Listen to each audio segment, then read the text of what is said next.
Why? You may begin. All right, I'm Danny, this is Chris, and we're in agreement that the XYZ hose company should not have marketed the plastic reinforced hoses. And keeping in mind the basis of our argument is that the farmer's safety is at risk. So first point is that these new plastic hoses do in fact meet the standards, as you can see in the case, but I believe that this is more than just a black and white issue.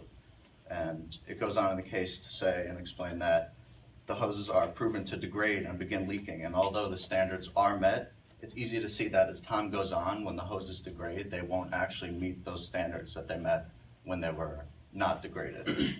And as a result, the farmers aren't guaranteed their safety. Because of this certain risk and proof that the hose will malfunction, simply writing a non-specific warning is not enough to justify the sales, and it still causes harm. An example that I came across was this lady sued the cigarette company R.J. Reynolds, and she actually won around $24 billion. And her argument was that just because they put a warning label, it wasn't enough to justify the fact that it did cause harm in the end. Let's not just look at the effects that the product has on the users, which are the farmers. Let's also look at the company and its duty as a manufacturer in producing these goods. So the company and its officials knew that the plastic would degrade and it would lose its mechanical properties over time throughout the years.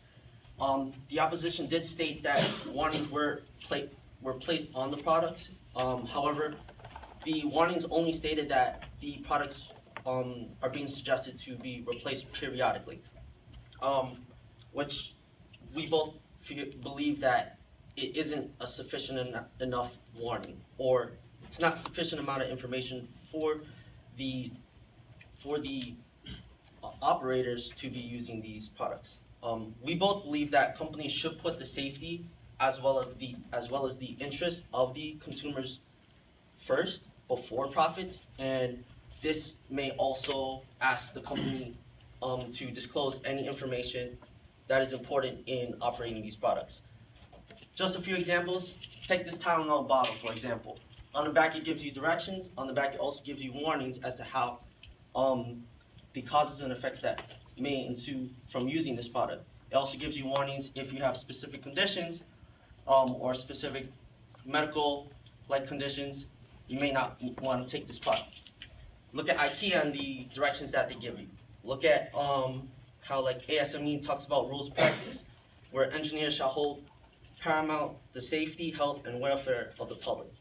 So we believe that they hadn't, that the company didn't give. Indeed, and that's where we stopped.